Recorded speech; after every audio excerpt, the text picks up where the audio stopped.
UP में लोकसभा चुनाव में मिली करारी शिकस्त के बाद अब बीजेपी संगठन हार की वजहों को पता लगाने में जुटा हुआ है।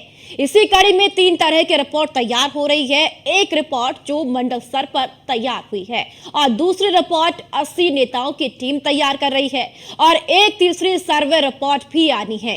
कुल मिलाकर बीजेपी संगठन अभी तक ये तय नहीं कर पाया है कि आखिर चूक कहां से हुई, लेकिन मंडल स्तर पर तैयार रिपोर्ट ने हार के कारणों को लगभग साफ कर दिया है।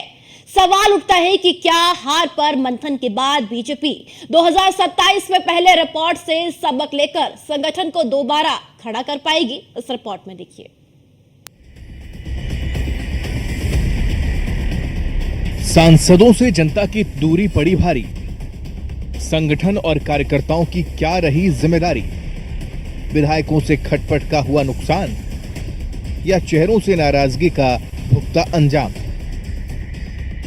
क्या यूपी में बीजेपी ने जो चेहरे प्रत्याशी के तौर पर उतारे थे वही पार्टी का नुकसान कर गए?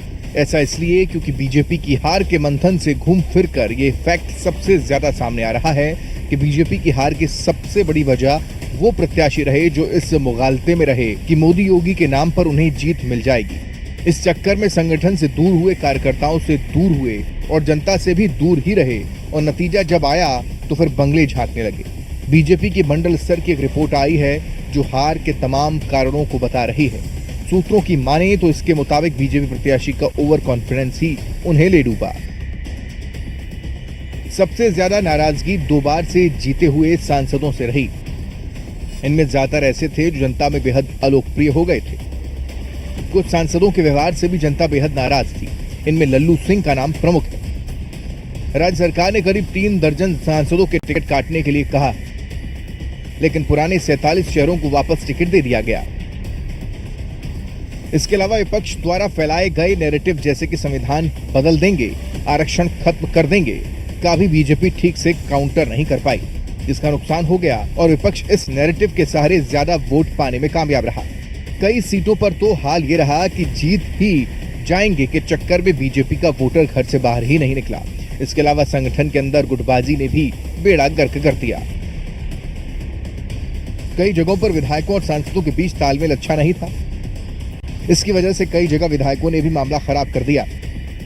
कई जगहों पर प्रत्याशियों का कार्यकर्ताओं से संवाद कम था। नतीजा मतदाता पर्ची जिस अनुपात में पहुंचनी चाहिए थी नहीं पहुंच पाई। इसका प्रभाव मतदान प्रतिशत पर भी पड़ा। हर सीट पर पार्टी के खिलाफ कई तरह के फैक्टर काम कर गए, जैसे कि पेपर लीक मामला, अग्निवीर योजना का मामला, जिसे लेकर विपक्ष के हमलों का काउंटर करने में बीजेपी संगठन नाकाम रहा।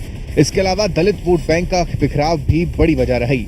फिलहाल बीजेपी मंथन के दौर से गुजर रही है और ऐसे में पार्टी के सामने 2027 से पहले बड़ी चुनौती है कि वो संगठन के कील कांटे दुरुस्त कर ले, नहीं तो आगे के लिए खतरे की घंटी अभी से बजती दिखाई दे रही है। लखनऊ से मनीष शर्मा के साथ ब्यूरो रिपोर्ट, न्यूज़ 1 इंडिया।